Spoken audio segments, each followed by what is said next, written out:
इस वीडियो में क्लास 10वीं के विज्ञान के अंतर्गत एक बहुत ही महत्वपूर्ण क्वेश्चन पर चर्चा करेंगे जो आपके आने वाले एग्जाम की दृष्टि से काफ़ी महत्वपूर्ण होगा। तो इसलिए आप लोग वीडियो को ध्यान से देखिएगा और इस वीडियो के अंदर में हम आपको जो भी समझाने का प्रयास करेंगे आप लोग उसको एक बेहतरीन तरीके से समझने का प्रयास कीजिएगा। तो चलिए इस वीडियो को शुरुआत करते हैं। ये क्वेश्चन आपके आने वाले एग्जाम की दृष्टि से काफ़ी महत्वपूर्ण है, जरूर है। इस तरह का क्वेश्चन पूछा ही जाएगा और बार बार क्वेश्चन पूछा भी गया है, तो इसलिए आप लोग वीडियो को ध्यान से देखिएगा। पूछेगा कि ऊर्जा के आदर्श स्रोत में क्या गुण होते हैं, यानी तो कभी कभी पूछता है कि उत्तम ऊर्जा का स्रोत क्या है।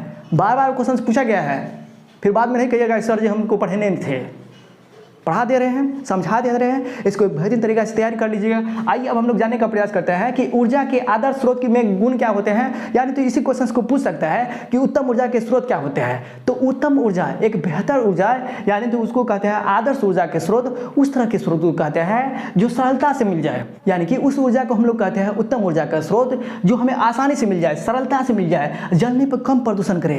अब मान के चलिए ऊर्जा तो हमें मिल रहा है, लेकिन हम जहाँ से निकाल रहे हैं, निकालने में प्रदूषण ज़्यादा फैला रहा है, तो क्या कभी भी कहेंगे उत्तम ऊर्जा का स्रोत? तो उस तरह के ऊर्जा के स्रोत को कहेंगे हम उत्तम ऊर्जा का स्रोत जो हमें आसानी से मिल जाए, कम प्रदूषण करे, जिसको जलाने पर कम प्रदूषण करे। जब प्रदूषण ज़्यादा करेगा तो हमारे वायुमंडल को खराब करेगा, हमारे वायुमंडल को क्या करेगा, प्रदूषित करेगा, जिसका प्रभाव हम लोग के स्वास्थ्य पर बुरा असर पड़ेगा। समझ गए ना? सस्ती तथा लंबे समय तक स्थिर रहे, ये जो है उत्तम ऊर्जा का स्रोत। उस तरह की ऊर्जा का स्रोत कहेंगे जो सस्ती हो, आसानी से मिल जाए, जलने पर कम प्रदूषण करे और सस्ती होने के साथ लंबे समय तक स्थिर रहे।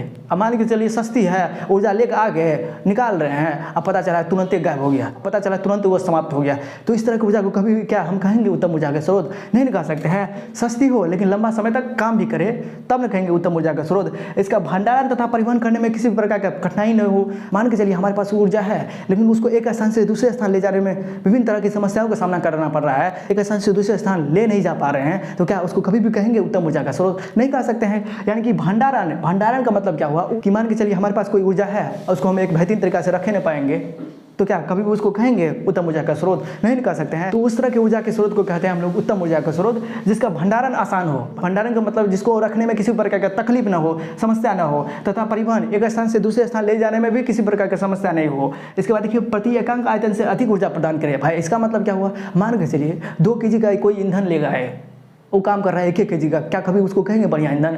2 kg का ईंधन लेकर आया, वो 4 kg का काम करेगा। प्रति एकांक आयतन, जितना आयतन है ना उससे ज़्यादा काम करे, तब उस प्रकार के ऊर्जा स्रोत को कहते हैं हम उत्तम ऊर्जा का स्रोत। तो समझ गए होंगे उत्तम ऊर्जा का स्रोत किसे कहते हैं, या ऊर्जा के आदर्श स्रोत में क्या गुण होते हैं। अब आइए ना एक बार और एक बेहतरीन तरीका से हम आपको समझा देते हैं। उत्तम ऊर्जा का स्रोत उसे कहते हैं जो हमें आसानी से मिल जाए। पहला, दूसरा क्या हो गया, जलने पर कम प्रदूषण करे। तीसरा, सस्ती हो तथा लंबे समय तक स्थिर ऊर्जा दे। पता चला सस्ता है लेकिन तुरंत वो समाप्त होती जा रहा है, तो उसको कभी भी हम उत्तम ऊर्जा के स्रोत नहीं कहेंगे।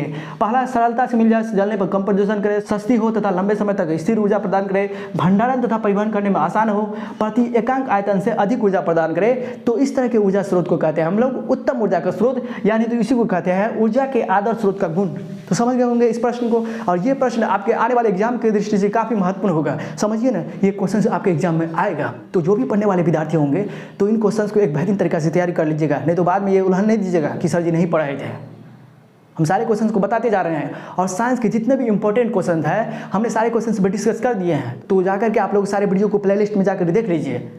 जितने भी मोस्ट इंपॉर्टेंट क्वेश्चंस था सारे क्वेश्चंस को हम करा रहे हैं, और जो भी बचा है जल्दी हम अगले वीडियो में लाते रहेंगे। इसलिए आप लोग वीडियो को ध्यान से देखिएगा, क्योंकि हम उसी प्रश्न को लेकर आ रहे हैं जो आपके आने वाले एग्जाम में देखने को मिलेगा। डायरेक्ट उसी तरह का क्वेश्चन आपको देखने को मिलेगा, तो इसलिए आप लोग वीडियो को ध्यान से देखिएगा। तो चलिए फिर मिलते हैं नए वीडियो में, तब तक के लिए हमें विदा दीजिए। जय हिंद, जय भारत, पढ़ते रहिए, स्वस्थ रहिए और इस चैनल के माध्यम से बने रहिए। तो आज के इस वीडियो में आप लोग समझ गए होंगे कि ऊर्जा के आदर्श स्रोत में क्या गुण होते हैं, यानी तो इसी प्रश्न को कहेगा कि उत्तम ऊर्जा का स्रोत क्या है। समझ गए होंगे ना? एक बार और समझा देते हैं, 3 बार हो गया।